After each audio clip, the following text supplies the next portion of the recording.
అందరూ మిమ్ము విడిచిపెట్టిపోయినను, నేను మాత్రము మిమ్ము ఎన్నటికీ విడనాడను. మత్తయి సువార్త 26వ అధ్యాయములో 33వ వచనములో రాయప్ప గారు ప్రభువైన యేసుతో పలికినటువంటి మాటలు. గెత్సెమనీ తోట నుంచే ప్రభువు మొదటిగా పలికినటువంటి మాటలు. తపస్సు కాలము లేక పాస్కా యుద్ధ కాలములో బాధామయుడైన ప్రభువుతో మనము ప్రయాణము చేస్తూ ఉన్నాము. శిలువ మార్గపు 14 స్థలాలను గురించి గతములో ధ్యానము చేశాము. ఇప్పుడు ప్రభువుని శిలువ మార్గములో అనేక మంది వ్యక్తులను మనము చూస్తూ ఉంటాము. ఒక్కొక్కరిని గురించి వారి మనోగత భావాలు, వారు ప్రవర్తించిన తీరు ఏ విధముగా ఉంటుంది, అవి మనకు ఎలాంటి పాఠాలు నేర్పుతాయి అన్నటువంటి అంశాలను గురించి ఒక్కటొక్కటిగా మనము ధ్యానము చేసుకుందాం. మొట్టమొదటిగా ఈరోజు ప్రధాన శిష్యుడైన పునీత రాయప్ప గారిని గురించి ధ్యానము చేద్దాము. కడరా భోజన సమయములో ప్రభువు ఒక మాట చెబుతూ ఉన్నారు. మీరందరూ ఈరోజు దిగ్భ్రాంతి చెందుతారు, నిరాశపడతారు. వాళ్ళ ప్రయాణము కడరా భోజనము దగ్గర నుంచి గెత్సెమనీకి.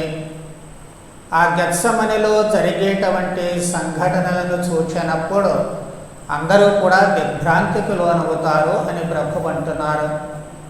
దిగ్భ్రాంతితో పాటు నిరాశ కూడా చెందుతారు. ఎందుకు దిగ్భ్రాంతి, ఎందుకు నిరాశ?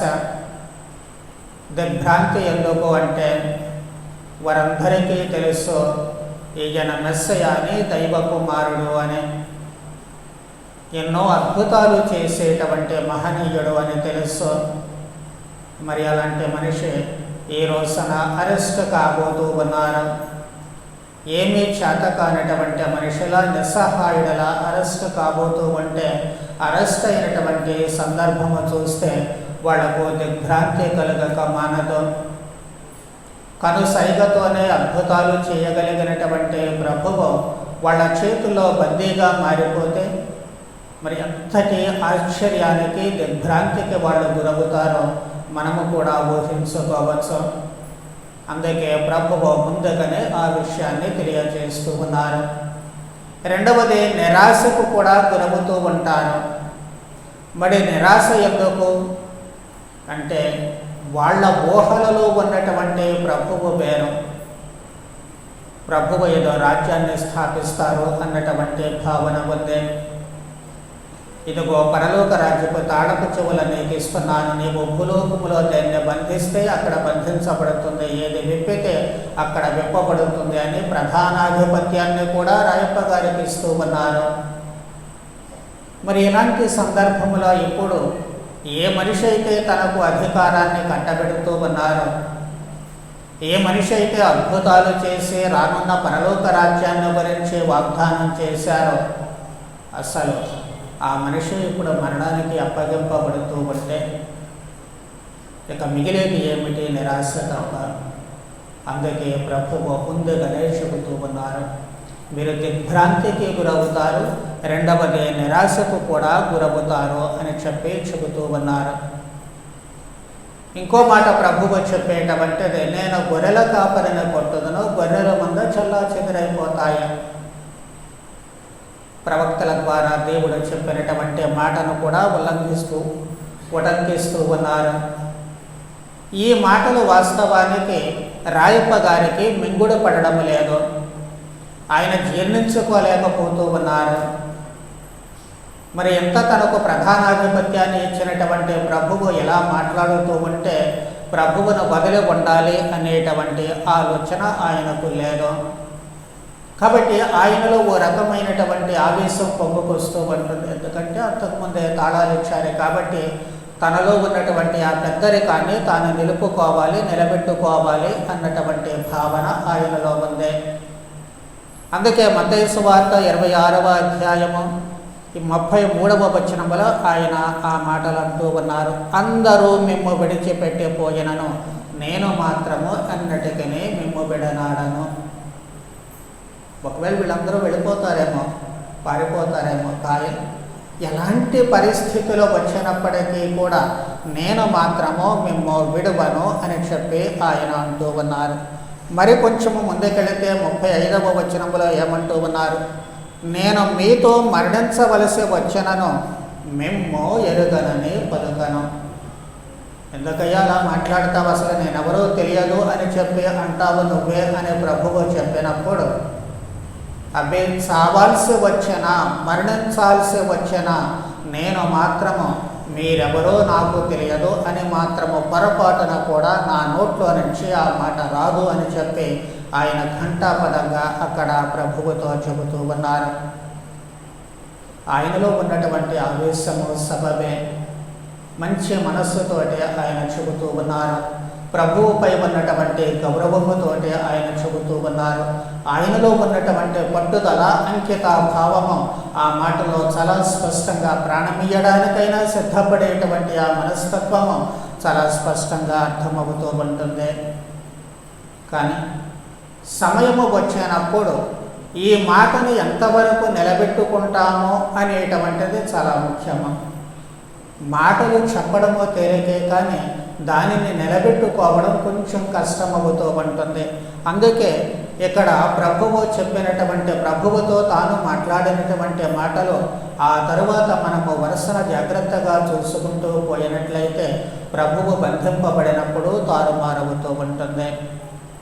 దానికంటే ముందు మనం కొంచెం జాగ్రత్తగా 37వ వచనములో గమనించినట్లయితే, వీళ్ళు గెత్సెమనికి వెళ్ళినప్పుడు, తోటలో ఉన్నప్పుడు ప్రభువు ముగ్గురిని మాత్రమే తీసుకెళుతూ ఉన్నారు. రాయప్ప గారిని, తర్వాత జబదాయి కుమారుల యాకోబు, యోహాను ముగ్గురినే తీసుకువెళుతూ ఉన్నారు. ప్రభు చెప్పారు, నాతో కాసేపు ప్రార్థన చేయండి, జాగరణ చేయండి అని నోరు తెరిచి మరీ అడుగుతూ ఉన్నారు.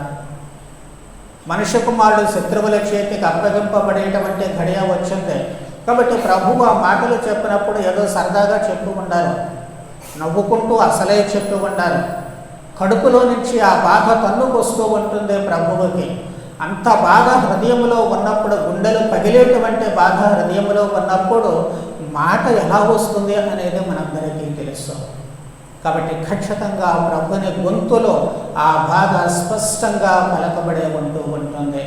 కానీ వీళ్ళ చెవులలో అది దూరలేదు, వాళ్ళ మనస్సులలో అంతకంటే దూరలేదు. అంతకుముందు రాయప్ప గారు అన్నారు, మీతో చావాల్సి వచ్చినా చచ్చిపోతాను అని. మరి ఆ మాటలు అన్నప్పుడు ప్రభువు ఎందుకు అట్లా అన్నారు? ఆ విధంగా అంటే ఏం జరగబోతుంది కాబట్టి మనం అప్రమత్తంగా ఉండాలి అనేటువంటి ఆలోచన వాళ్లకు లేదు.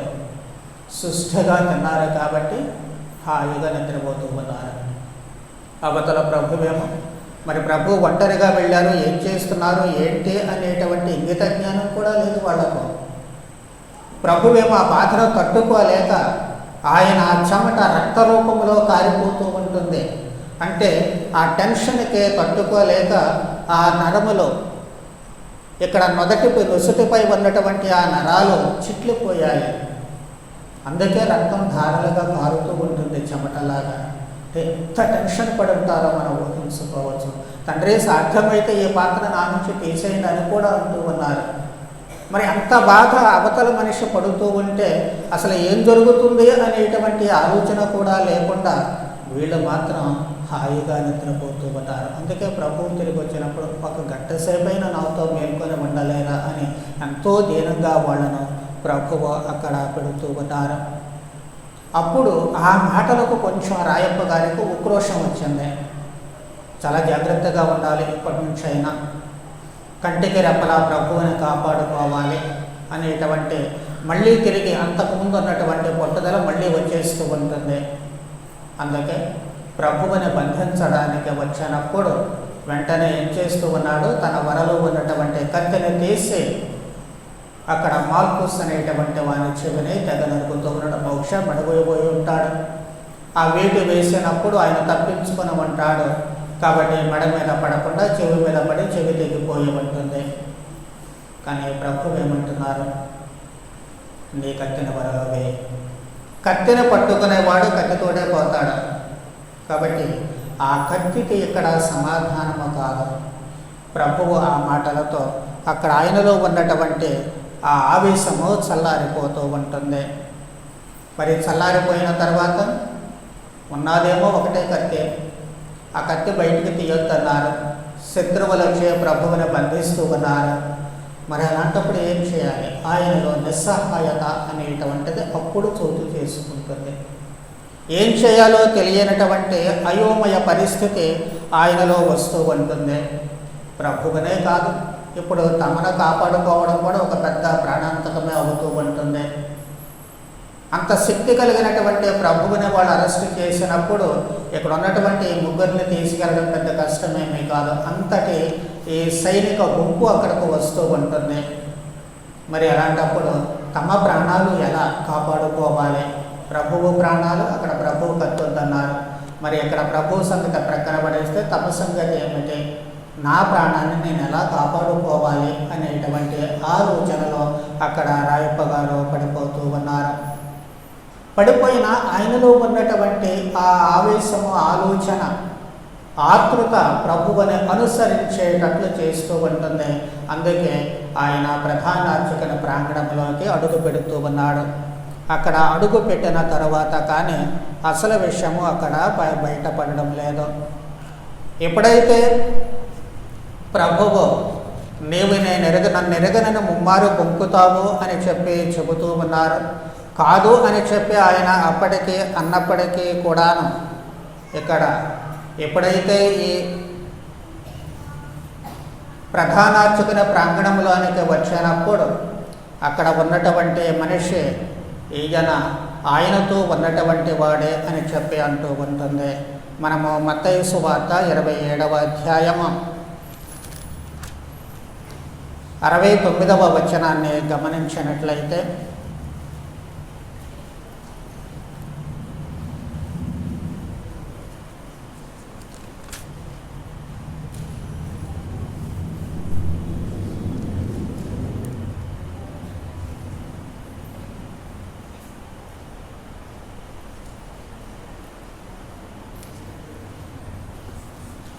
ఇరవై 26వ అధ్యాయము 69వ వచనము. పేతురు ఆ గృహ ప్రాంగణమున కూర్చుండి ఉండను. అప్పుడు ఒక దాసి ఆయన వద్దకు వచ్చి, నీవును గలిలయ నివాసియకు యేసుతో ఉన్నవాడవు కదా అనెను. అందరి ఎదుట అతడు బొంకుచు, నీవు చెప్పినదేమో నాకు తెలియదు. ఒక దాసి వచ్చింది, నువ్వు కూడా ఆయనతో పాటు ఉన్నవాడవే కదా ఒక మాట అడిగింది. అవును అని చెప్పితే వాస్తవానికి అక్కడ పోయేదేమీ లేదు. అన్యాయంగా ఒక మంచి మనిషిని పట్టుకుని వాళ్ళు చంపేస్తున్నారని మాట్లాడవచ్చు, దాంట్లో తప్పేమీ లేదు. కానీ అసలు ఆ ప్రభువుకి తనకు ఎలాంటి సంబంధము లేదు అని చెప్పి ఆయన అక్కడ బొంకుతూ ఉన్నాడు. అసలు నువ్వేం చెప్తున్నావో నాకు తెలియదు, నువ్వు దేని గురించి మాట్లాడుతున్నావో నాకు తెలియదు. మరీ అంత అమాయకంగా అవతల మనిషి చెవులో పువ్వులు పెట్టడం అక్కడ ఆయనకు మాత్రమే సాధ్యమవుతూ ఉంటుంది. కాబట్టి నీ ఏం మాట్లాడుతున్నావో నాకు తెలియదు అని చెప్పి మొదటిసారి అంటూ ఉన్నాడు. రెండవ పనికత్త వచ్చి ఆయనను అడిగినప్పుడు, వీడు కూడా నజరేయుడగు యేసుతో ఉన్నవాడు అని అక్కడ ఉన్నటువంటి వాళ్ళందరికీ చెబుతూ ఉంది. అప్పుడు ఆయన బొంకుతో ఏం చెబుతూ ఉన్నాడు? నేను ఎరుగను ఆ మనుషుని అని ప్రమాణం చేశాడు. మొదటిసారి ఏమో అసలు ఈ విషయమే నాకు తెలియదు, నువ్వేం మాట్లాడుతున్నావో నాకు అర్థం కావట్లేదు అన్నాడు. రెండవసారి వచ్చేసరికి ఏం చెబుతూ ఉన్నాడు? ప్రమాణం చేస్తూ ఉన్నాడు. పూర్వ నిబంధన కాలం నుంచి కూడా ప్రమాణాలు వద్దు అనే గ్రంథం చెబుతోంది. ప్రభువు కూడా నిబంధన చెబితే అవును అవును కాదు కాదు అని మాత్రమే చెప్పు, ప్రమాణం చేయొద్దు అని చెప్పారు. అవన్నీ ఆయనకు తెలిసినా తన దాకా వచ్చేసరికి అవన్నీ తీసి గట్టు మీద పెట్టాడు. ఆయన ప్రమాణము చేస్తూ ఆయన నేను అసలు ఎరుగను అని చెప్పి అంటూ ఉన్నాడు. అది రెండవసారి బొంకడము. మూడవసారి బొంకేటప్పుడు ఒక అడుగు ముందుకు వేస్తూ ఉన్నాడు. అక్కడ ఏం చెబుతూ ఉన్నాడు? అప్పుడు అతడు నీవు ఆయన నీ మాటల తీరుతెన్నులు దీనిని వ్యక్తపరచుచున్నవే అనేది. అప్పుడు అతడు నేను ఆ వ్యక్తిని ఎరగను అని ప్రమాణము చేయుచు తనను తాను శపించుకొనసాగాను. మొట్టమొదటేమో విషయం తెలియదన్నాడు, రెండవసారేమో ప్రమాణం చేశాడు, మూడవసారేమో ప్రమాణముతో పాటు తనను తాను శపించుకుంటూ ఉన్నాడు. మామూలుగా మనం మాట్లాడేటప్పుడు కూడా చాలామంది విషయం నిజమైనా కాకపోయినా ఏదైనా సరే నేనే కనుక అది చేసుంటే నేను నాశనం అయిపోతాను, నా కుటుంబం నాశనం అయిపోద్దని శపించుకుంటూ ఉంటారు. అక్కడ యూదులు కూడా ఆయన రక్తం మా మీద మా పిల్లల మీద పడునుగా అని చెప్పి శపించుకున్నారు. అలాగే ఇక్కడ రాయప్ప గారు కూడా తనను తాను శపించుకుంటూ ఉన్నాడు. అంతటితో అక్కడ నుంచి ఆ శిలువ మార్గంలో అంతర్ధానం అయిపోతూ ఉన్నాడు. ఇక మనకు రాయప్ప గారు ఎక్కడ ఉన్నట్లు సువిశేషము ప్రస్తావించారు. ఆ తర్వాత ఎక్కడికి వెళ్ళాడు, ఏం చేశాడు? కనీసం ప్రభువు చనిపోయినప్పుడు కూడా శిలువ కింద అందరికంటే చిన్నవాడైన యోహాను గారు ఉన్నారు, కానీ ఇక్కడ రాయప్ప గారు ఉన్నట్లుగా మనకు కనిపించదు ప్రభువుని సమాధి చేసినప్పుడు కూడా. కాబట్టి శిలువ మార్గంలో ఆయన పాత్ర అంతటితో ముగిసిపోతూ ఉంటుంది. ఎందుకంటే ఇక చేసేది ఏమి లేదు, అంతా శూన్యం. మరణశిక్ష విధించబడింది కాబట్టి చంపివేయడం ఖాయం. తనకు నిస్సహాయ స్థితి, ఏమీ చేయలేనటువంటి నిస్సహాయ స్థితి. ఆ స్థితిలో ఎక్కడున్నాడో ఏం చేస్తున్నాడో మనకు మాత్రమో తెలియదు. ఇది రాయప్ప గారి మనస్తత్వము మనము ఈ శిలువ మార్గంలో చూశాము. అయితే ఇక్కడ మనం నేర్చుకోవలసినటువంటి పాఠాలు ఏమిటి? మనము ఏం చేయాలి? మొట్టమొదటిది మాటలకు చేతలకు పొంతన ఉండాలి.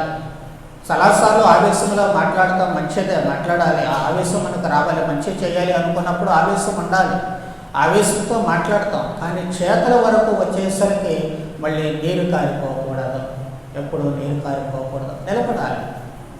మనం నమ్మినటువంటి సత్యానికి నిలబడాలి, మనం నమ్మినటువంటి సత్యానికి కట్టుబడి ఉండాలి. ప్రాణం పోయినా సరే ఇదిగో నేను ఈ సత్యానికి కట్టుబడ్డాను కాబట్టి దీనిపై నిలబడతాను, దీనికోసమే ప్రాణమిస్తాను అన్నటువంటిది ఉండాలి. ప్రాణమిస్తానని ప్రగల్భాలు పలికాడు, కానీ అక్కడి దాకా వచ్చేసరికి అది కాస్త పోతూ ఉంటుంది. కానీ ఎప్పుడు మనము నమ్మినటువంటి ఆ ప్రభువుని, ఆ ప్రభువు కోసం ప్రాణాలైనా ఇస్తాము అని చెప్పి అనుకున్నటువంటి మనము, ఆ ప్రభువుతో ఏకమై ఉంటున్నాము అని నమ్మేటువంటి మనము, ఆ ప్రభువుని స్వీకరిస్తున్నాము, ప్రభుని ఆత్మచేత అభిషేకం పొందాము అని నమ్మేటువంటి మనము ఎప్పుడూ కూడా దానిని విడనాడడానికి ప్రయత్నం చేయకూడదు. మనం ప్రతిజ్ఞ చేస్తున్నాం, సాతానును వదిలేస్తానంటే దాని క్రియలను వదిలేస్తానంటే జ్ఞానస్నానం తీసుకున్నప్పుడు చెబుతుంటాం. ఆ తర్వాత మళ్ళీ ప్రతి పాస్కా పండుగ రోజున కూడా మనం ఆ ప్రమాణాలను నూతనీకరిస్తూ ఉన్నాం. మరి చివరకు క్రియారూపంలోకి వచ్చేసరికి చిన్న అబద్ధాలు ఆడకుండా ఉండగలుగుతూ ఉన్నాము, పక్క వాళ్ళని తిట్టకుండా ఉండగలుగుతూ ఉన్నాము, ప్రక్క వాళ్ళని మోసం చేయకుండా ఉండగలుగుతూ ఉన్నాము, ప్రక్క వాళ్ళ జీవితాలను నాశనం చేయకుండా ఉండగలుగుతూ ఉన్నాము, ప్రక్క వాళ్ళని గురించి చెడ్డ ప్రచారం చేయకుండా ఉండగలుగుతూ ఉన్నాము.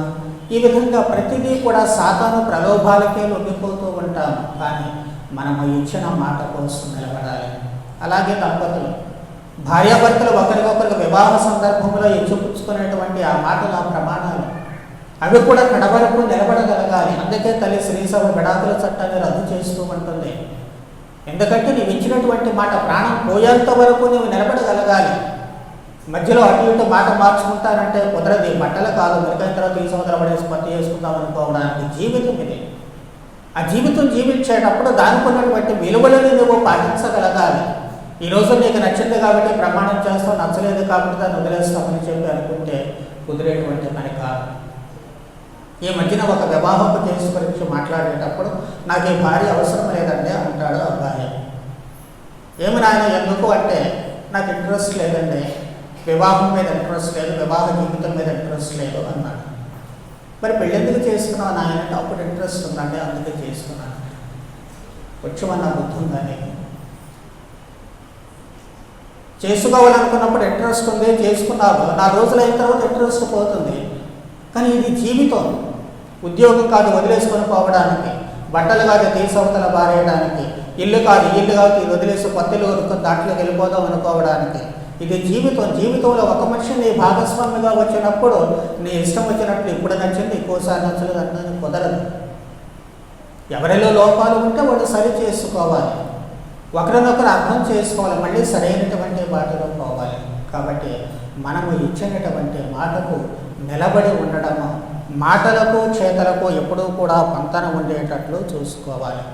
రెండవది, బాధపడే వాళ్లకు కాస్త భరోసా ఇవ్వాలి, అర్థం చేసుకోవాలి. అన్నీ చెప్పాల్సినటువంటి అవసరం లేదు.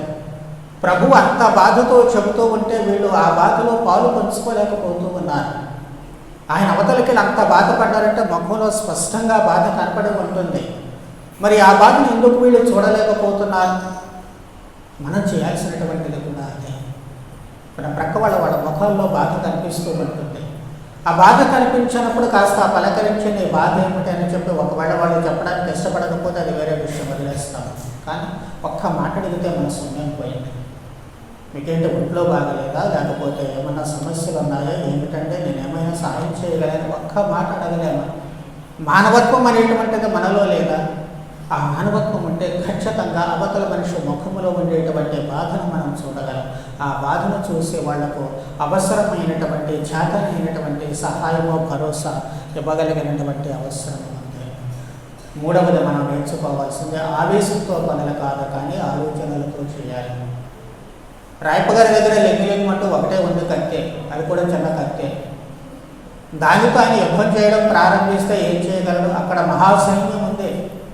వాళ్ళ బడితుల కర్రలతో పాటు ఈటలు, కత్తులు, కటాలు అన్నీ తీసుకుని వచ్చారు. వాళ్ళు శిక్షణ పొందినటువంటి సైనికులు.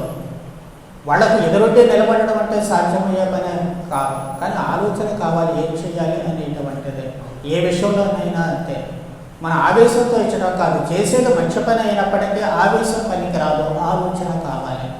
అందుకే వ్యభిచారంలో పట్టుబడినటువంటి స్త్రీలు తీసుకొచ్చినప్పుడు వాళ్ళందరూ కూడా ఆవేశంతో ఆమెను చంపాలనుకున్నారు. కానీ అక్కడ కావాల్సింది ఆవేశం కాదు, ఆలోచన. ఆ చంపడము అంటే ఆ వ్యభిచారాన్ని నిర్మూలించడం మంచిదే, తప్పు కాదు, కానీ ఆ చంపడం పరిష్కారం కాదు. అందుకే మీలో పాపం లేని వాడు మొదటి రాయి వేయమన్నారు.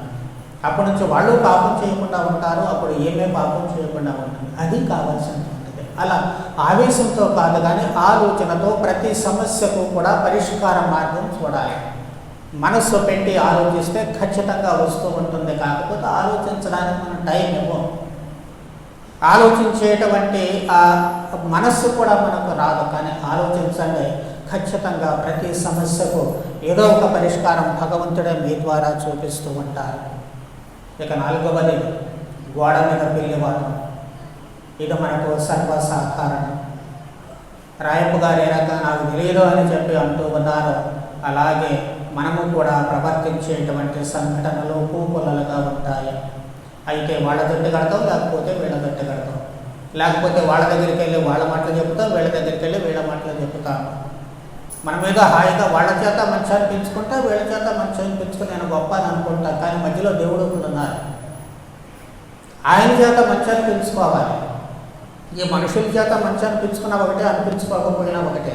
నీ ఆత్మసాక్షికి నీవు మంచి చేస్తూ ఉన్నప్పుడు ఈ గోడ మీద పిల్లి వాటం తీసేసి ఏది మంచి దాని వైపునే నీవు నిలబడాలి. అప్పుడే ఈ రహస్య కార్యాలనల్లా చూచేటువంటి ఆ దేవుడు నీకు బహుమానం ఇస్తాడు. అలా కాకుండా ఈ గోడ మీద పిల్లిలాగా అటు ఇటు దూకుతూ ఉంటే ఏదో ఒక రోజు వస్తుంది, కర్ర తీసుకొని అవతల వాళ్ళు పడతారు, యువతల వాళ్ళు పడతారు, మటర్షన్ అయిపోతుంది పని. అటు ఇటు కాకుండా పోయేటువంటి ప్రమాదం ఏర్పడుతూ ఉంటుంది. కాబట్టి అలాంటి పనులు, ఇలా ఈ గోడ మీద పిల్లివాటం అనేటువంటి మనస్తత్వాన్ని తీసివేయాలి. చివరిగా నిరాశ.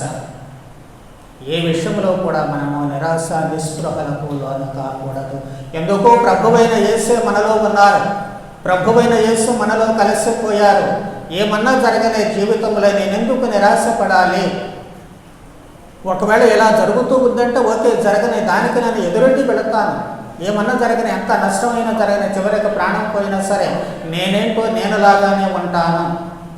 నేను నమ్మినటువంటి దేవుడు సత్యము కాబట్టి ఆ సత్యం ప్రకారమే జీవిస్తాను. నేను మాట్లాడే మాట సత్యము కాబట్టి ఆ సత్యానికి కట్టుబడి ఉంటాను. నా జీవిత విలువలను నేను అనుసరిస్తాను. ఆ సత్యపు మనస్సును నేను కలిగి ఉంటాను. కాబట్టి ఏం జరిగినా, ఎలాంటి నష్టం జరిగినా నేను ఒక కథోలిక బిడ్డలా జీవిస్తాను, అలాగే మరణిస్తాను. ఈ పట్టుదల ఉండాలి. నిరాశ నైరాశ్యం అనేటువంటిది ఎప్పుడైతే మనలో ప్రవేశిస్తూ ఉంటుందో ఏమీ చేతగానే వాళ్ళలా మిగిలిపోతూ ఉంటారు. అది కాదు ప్రభు మన నుంచి కోరుకునేది. మనకు అన్నీ వచ్చు, ఆయన శక్తి మనకు ఉంది. కాబట్టి ఎందుకు నిరాశపడడం? ఓడిపోతామో ఓడిపో, పర్వాలేదు. ఓడిపోయినంత మాత్రం చేత జీవితం అయిపోవడం లేదు. వాటమి గెలుపులు అప్పుడు కూడా జీవితంలో ఒక అంతర్భాగము. ప్రభువే ఓడిపోయారు. ఎవరినైతే తాను సృష్టించారో ఆ మనిషి తనకు మరణశిక్ష విధిస్తూ ఉన్నాడు. ప్రభువు నిరాశలు గడిపోతూ ఉన్నారు, ఎదురుటి నిలుస్తూ ఉన్నారు, దాన్ని అనుభవిస్తూ ఉన్నారు, ఆ శిక్షను భరిస్తూ ఉన్నారు.